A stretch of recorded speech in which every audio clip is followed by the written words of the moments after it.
Nature is a great experimenter. How do you think it experiments? Basically, it discards the species that is not supporting the whole. And it has constantly experimented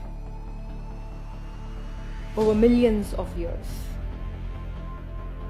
It has discarded the dinosaurs.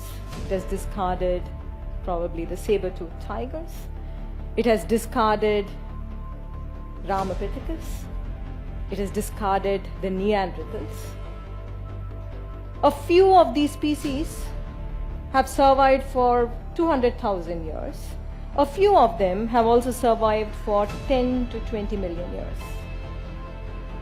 So this is just information for you. But the question is, how sure are we about the success of our species, of the success of this human species?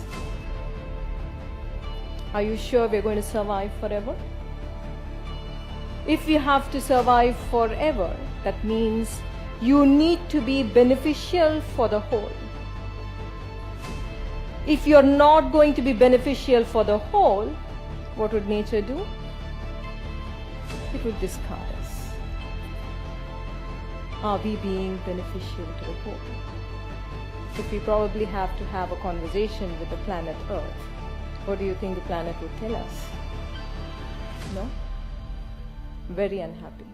We are probably more damaging than the smallpox virus, which doesn't exist now.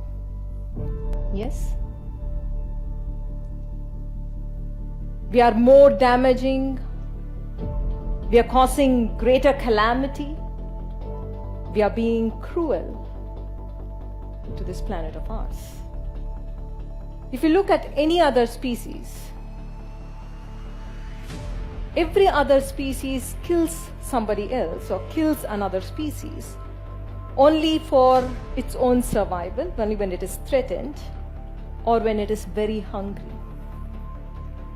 But we as a human species, we have not evolved.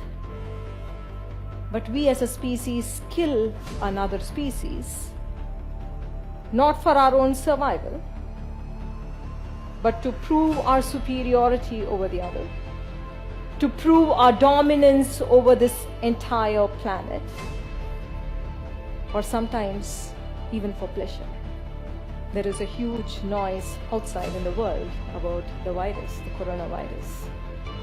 What if this coronavirus is nature's way of eliminating the human virus? There is a huge possibility, right? We are not being beneficial to the whole. If we are not being beneficial to the whole, we have seen again and again that nature discards us. In the current situation, China is not the problem. The Chinese people are not the problem. What is the problem? The problem is our own consciousness. We are living and experiencing life in separation. We are living and experiencing life as though we are separate from everybody around us. And this separation-driven consciousness has its own repercussions. And we see it in the world. We see it in the world as cancer. We see it in the world as disaster, as natural calamity, or as the coronavirus. It is time to awaken now. We can't continue living our life from a disconnected state of consciousness. The more disconnection that we experience, more chaotic would be the world around us. If we are truly looking for a more peaceful world, if we are truly looking for a more joyful world, if we intend to create a beautiful world for our children, for our grandchildren, then the transformation has to happen now and here. It is already too late.